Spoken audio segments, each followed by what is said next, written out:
Hello, everybody. This is Jake Stenziano, host of the Wheelbarrow Profits Podcast, here with my co-host, the multifamily mentor, the coach, the chef, the father of six, the best-selling author, the G-Daddy, Gino Barbaro. Gino, how's it going? Mr. Yaki Boom Boom, I'm doing good. How you doing, bro? Always making it happen, big man.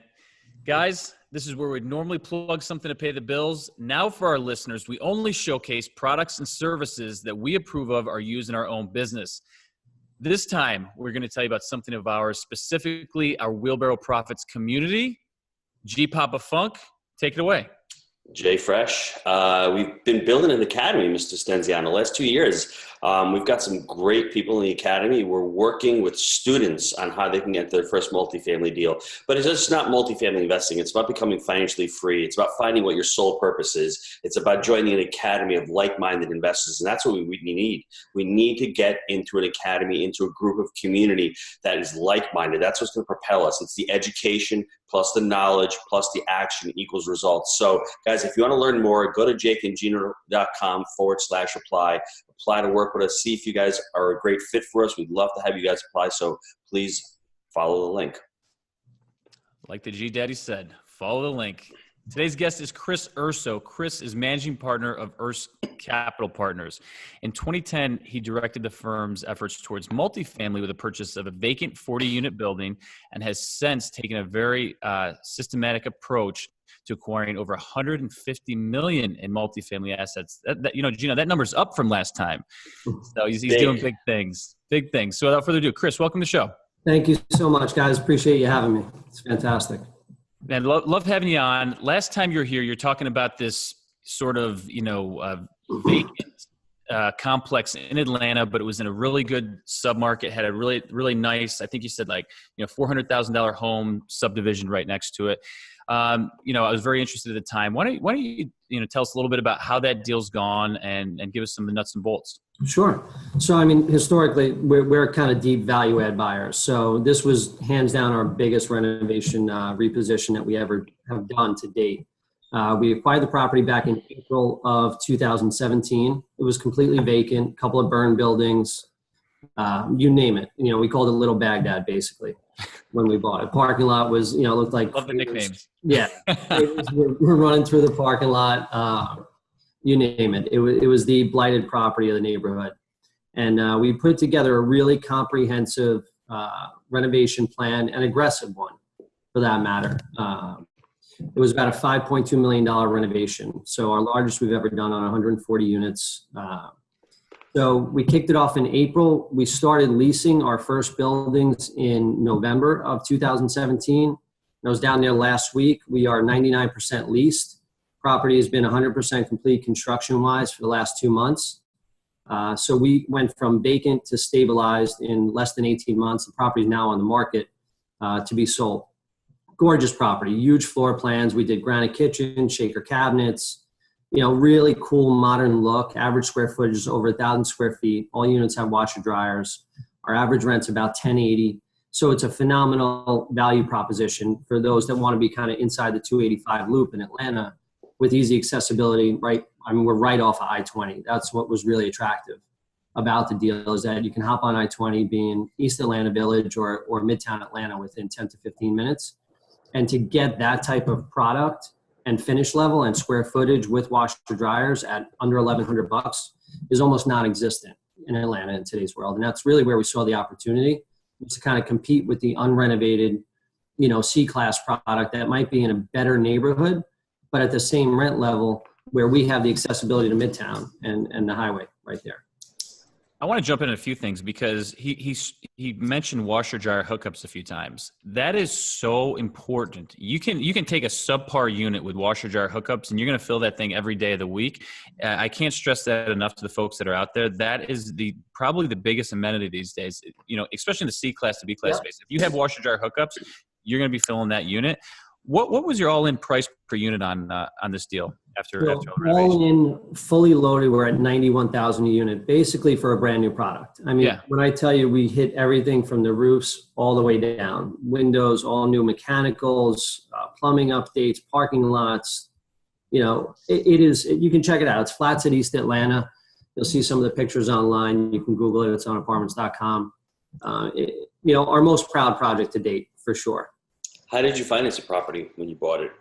Broker relationships. It was off market. It had fallen apart. There's not many buyers for a vacant 140 unit property with 2 burned buildings and 250 violations on them. So it was a really unique deal. Like, I would have never been able to do this.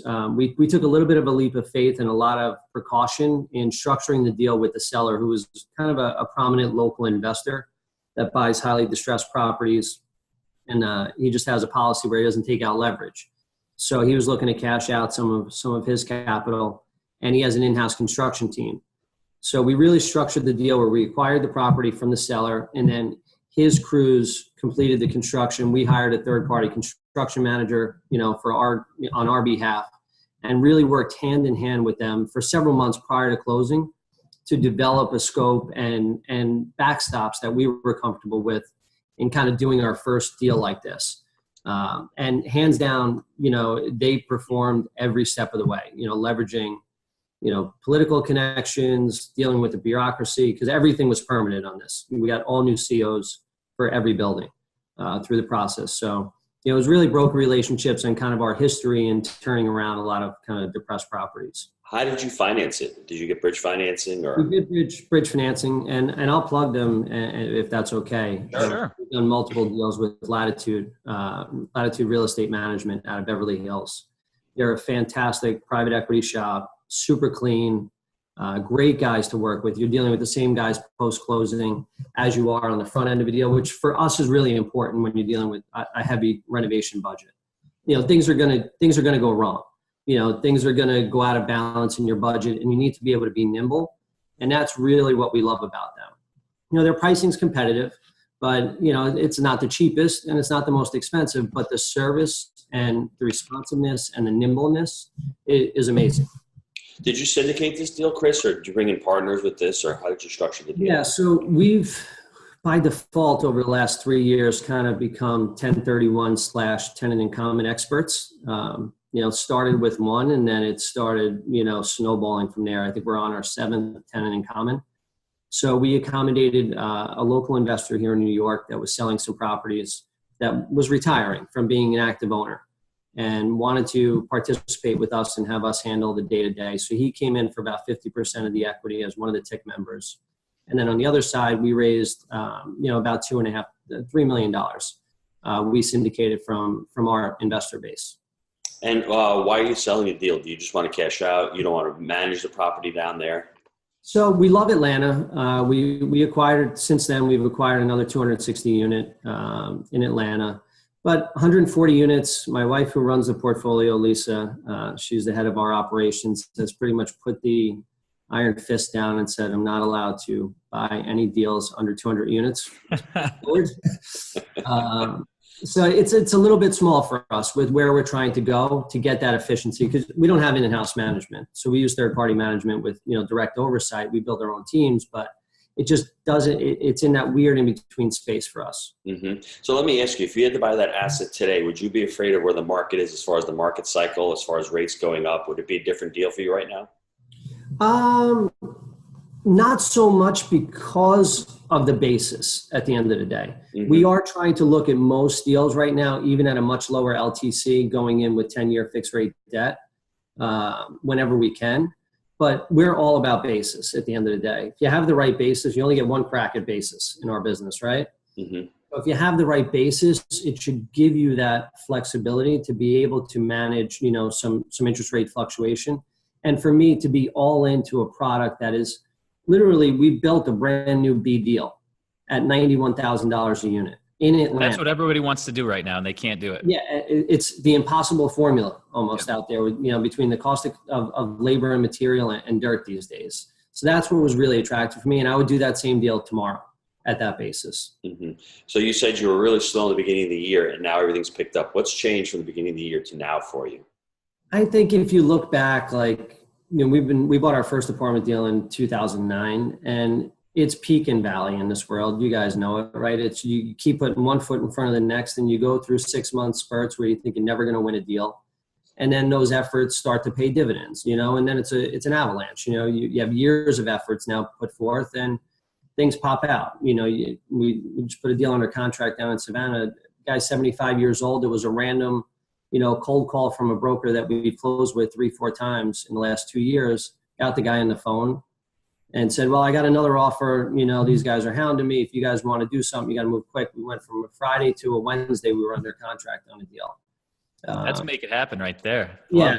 And, we're really kind of hyper-focused within our markets right now. We're not trying to branch out at this stage of the game into new markets. But it's just a function of timing with anything else. So we have 2 deals we're buying right now. We're refinancing one.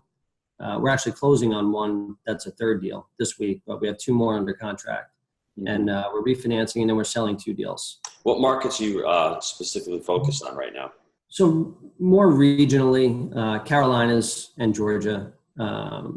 Parts of northern Florida. I wish I would have held on to Jacksonville a little bit longer, and built more economies of scale down there. But really Georgia and the Carolinas for the most part. So where do you see Jacksonville going? Because I live here and I missed it. I moved down here in June of 2017 and in Amazon. And when I was looking in August of 2015, there were 8 caps, and all of a sudden in a year it went from 8 to 5. I just can't. What do you think attributed to that shift? I mean, the building going on here is just out of control. I mean, there are so many luxury apartments being built down here. It's amazing. What do you think happened down here?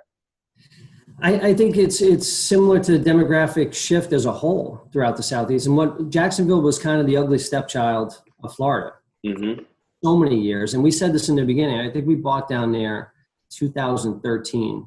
Which now you look back, right? You wish you bought 20 deals in 2013. But, our big thing with Jacksonville, I felt like it came out of the recession doing all the right things, where it went into the recession as a city and leadership kind of doing all the wrong things. And it really did a great job rebranding itself as a tremendous logistics center, tremendous healthcare presence. You have, Wall Street South, it was branded as for a while, with a lot of the finance companies building back offices down there, and some of these hedge funds and finance managers actually moving down there. So their economy really diversified tremendously, I think, since the recession. And I think that's what's put them on the map and really attracted a lot of kind of national and international money that was willing to kind of go along and invest in it. I mean, it's the largest city in Florida.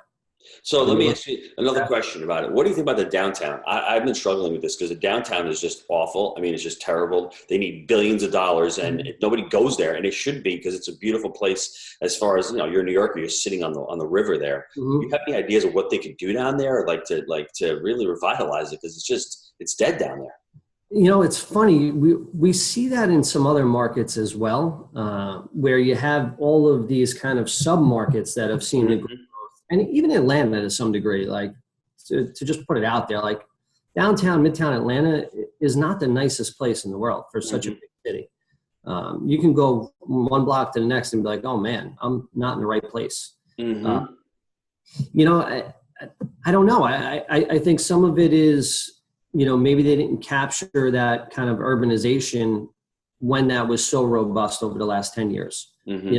They kind of created it with things like the St. John's Town Center and areas like that, where that kind of suburban urban feel. But I had heard for a while that the owner of the Jaguars or something, he's very heavily vested down there. And that's what he's talking about. Yeah. And it's funny you say the town center, right? The town center, you go there 6 months later. I think they're going to have a problem with traffic there. I mean, it's just the traffic. It's mind-boggling when you drive into that town center.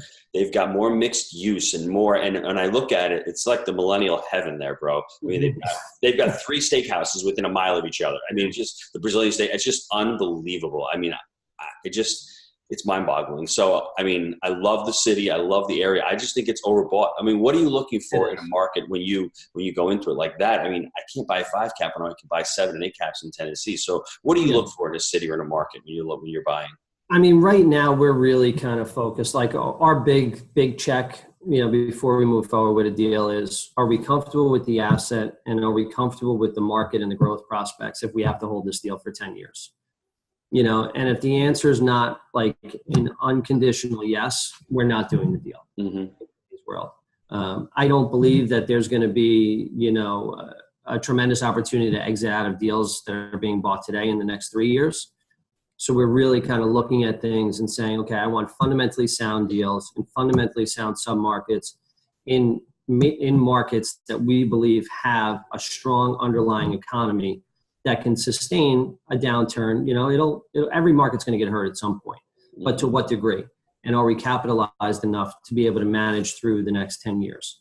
So Chris, have you found it difficult to tell investors, you were getting out of deals in 2 to 3 years, when you go to your investor base now and you say to them, listen, we might have to hold this thing for 7, 8, 10 years. Do you get a lot of pushback from that, or how do you even convey that message to them? Yeah, I mean, I think that's a great question. So like our average hold time historically, I think was like 46 months across the 9 deals that we've sold.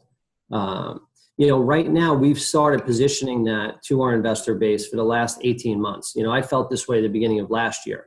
I was probably a year ahead and 2 years ahead in terms of with the amount of supply that was coming on, just a little bit of an imbalance in some markets. But to your point, I had this discussion yesterday. These are our principles. We're doing this to protect your capital and our business and our brand. Which is why we're underwriting a deal maybe at a 65% loan to cost to be able to put 10-year fixed rate financing on it. Will we continue to be opportunistic if I can hit an exit in 3 years that I pencil down in 10 years? Absolutely. We're going to do that. But we want you to be comfortable as our partner to be in this deal for 7 to 10 years because we believe in the asset and the growth prospects of the market, at this stage of the game. How have you been able to scale your company from a couple of deals back in 2009 to like this really big footprint down in the Southeast? It's been one deal at a time. That's it. That's kind of been our mentality. We built a tremendous investor base. We have over 150 active investors. I think we've raised now over $50 million, if you look at it on a per deal basis. But 75% of our investors are repeat investors. And I think that's really been the lifeline of our business. And, it comes in with referrals. We haven't been able to open up our deals in 2 years to new investors until now. So we've had a lot of interest that we're finally able to open up. So give me a couple of those tips on raising capital, because we just started doing it now. And for us, it was just with the education platform, opening up to investors, letting people know, getting that inbound marketing. Do you have any tips for the listeners on raising capital? It's a long game.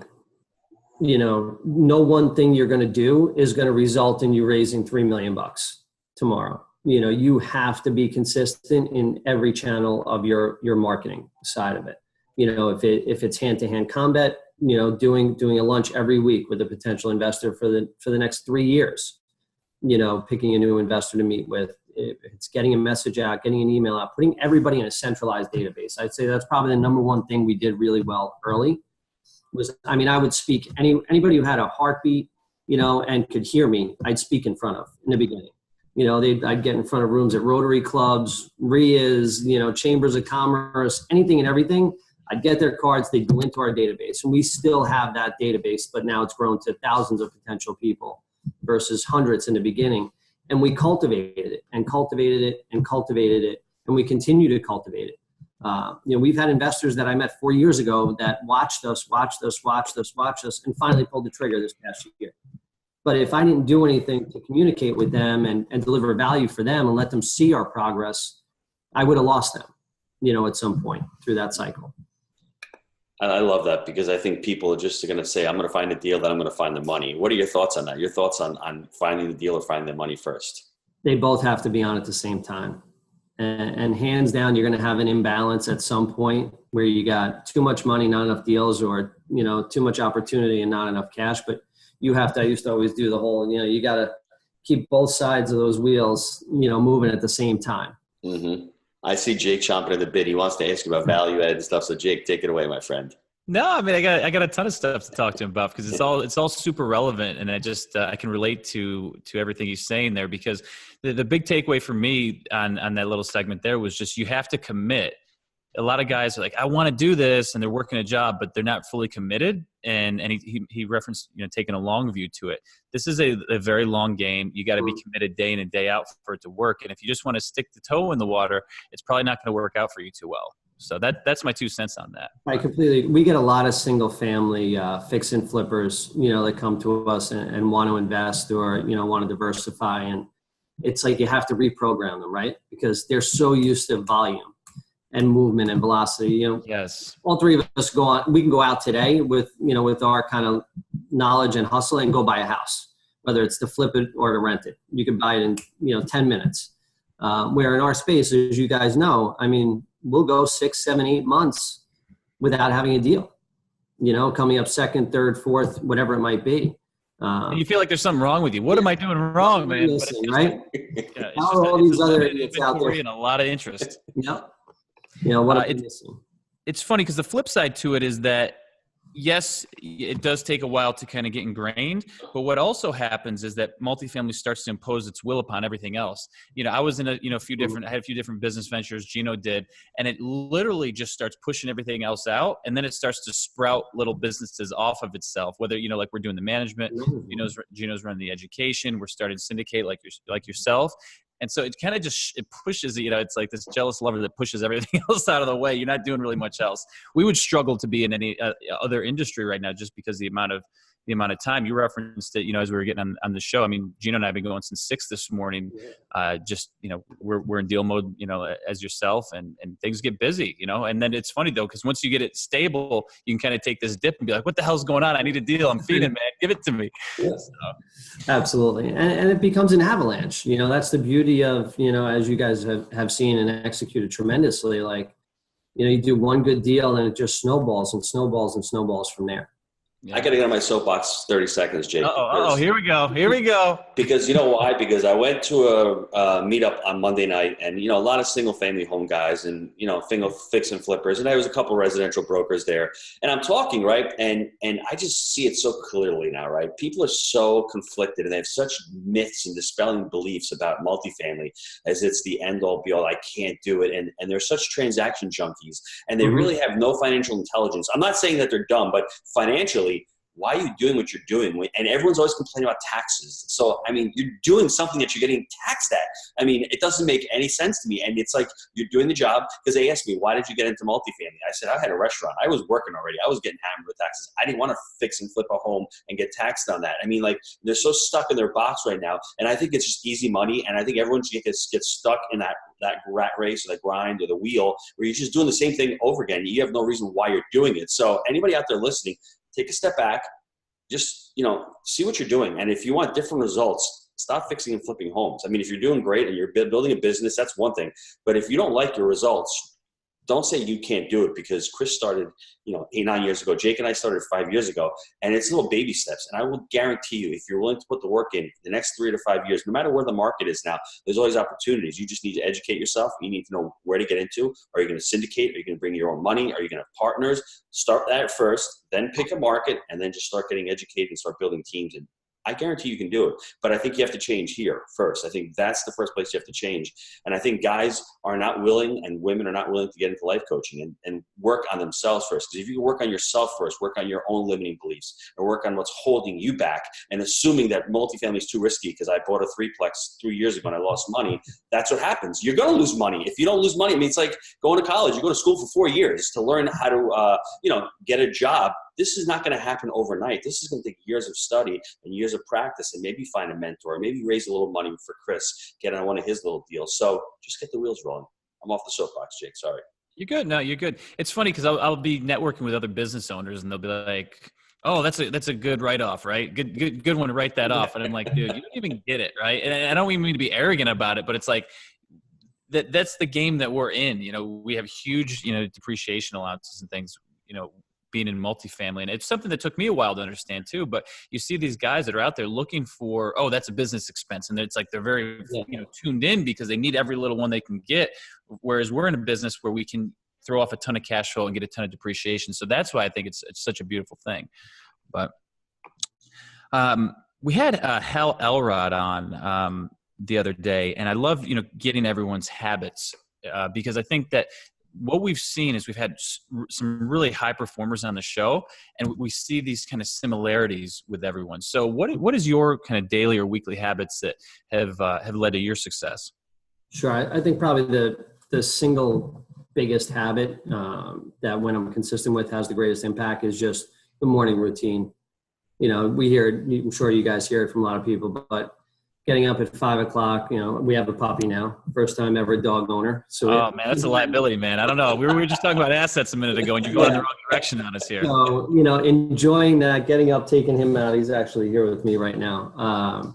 Taking him out for a walk, coming in before everybody's up, and meditating for 20 minutes before my kids get up. And then have my first cup of coffee, watch a little CNBC, get the morning started, make them breakfast, get them to school. I mean, I get them to school, breakfast every day that I'm not on the road. But really, so you're doing the coffee after the meditating. Yeah, so I switched it up actually recently. Wow, that's with some advice from somebody that's in the holistic space. One of those wizards, right? Yeah, and she actually, it was a phenomenal idea. She's like, I actually do it when I'm still a little bit groggy. I find myself not having as much noise and being able to get into a deeper state quicker. And I like it, so I'll take the dog out, let him do his business real quick, and then come in and hit the meditation. And it's absolutely phenomenal. And it's a tremendous way to start the day. I find that, the days that I do miss it, it's a totally different morning. Dude, I'm probably one of the quirkiest meditators ever. I'm like pounding the caffeine because I'm like, I don't know any other way to say this. I'm an aggressive energy meditator, even when I'm getting into that state. And I love the creative meditations. But which So I do the TM, Transcendental Meditation. Okay, and what are you using for who? Like, are these guided meditations that you're doing? Is it like guided? So you go basically. There's probably a TM center, in every major city, but there's only 2 on Long Island. So you have to go for 3 days.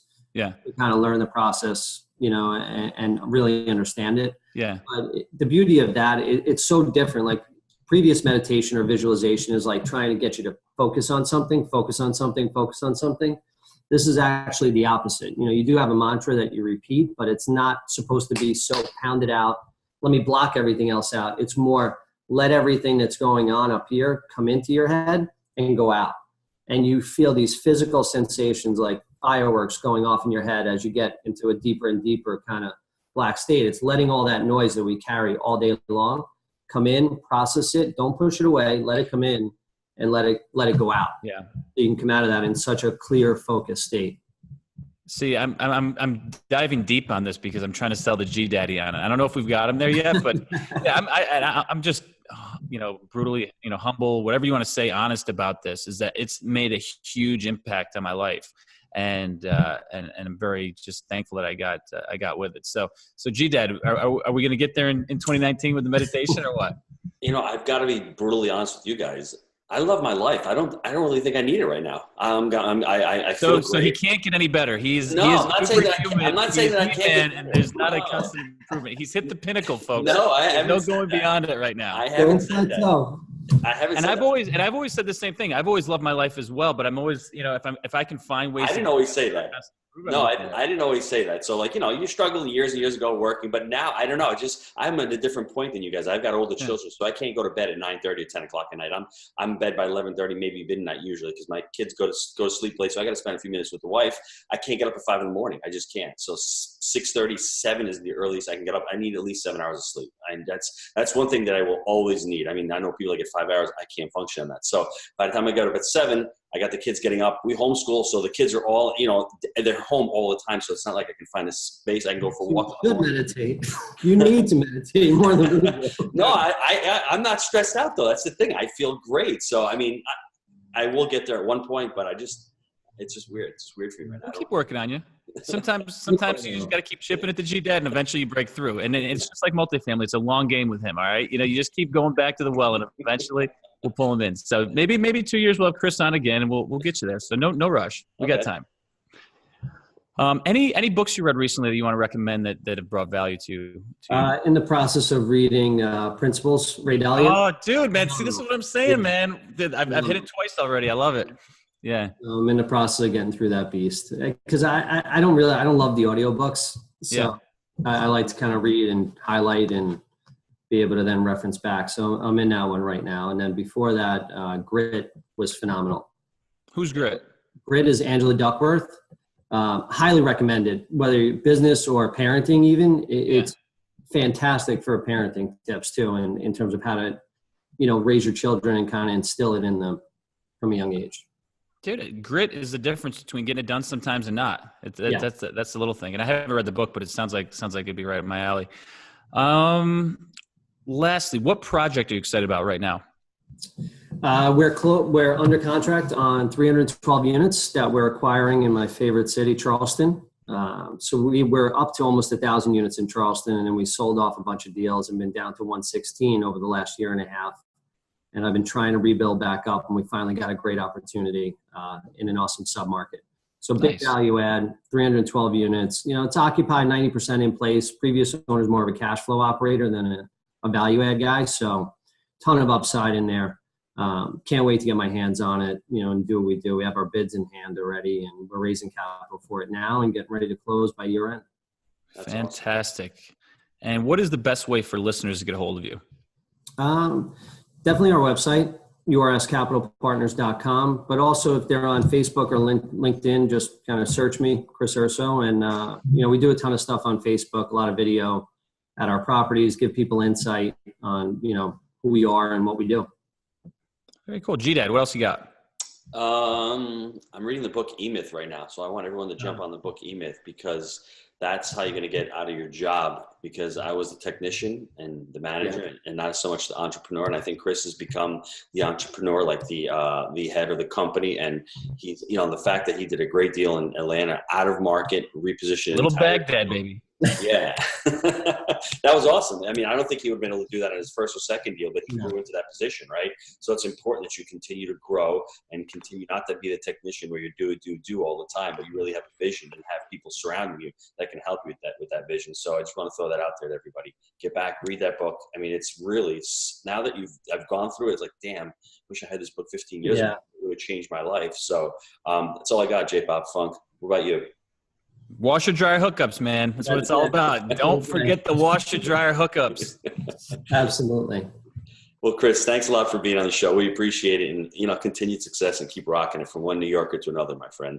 No, likewise, guys. I appreciate it tremendously. It's always fun to catch up, and wish you guys continued success. Keep it up. Thanks.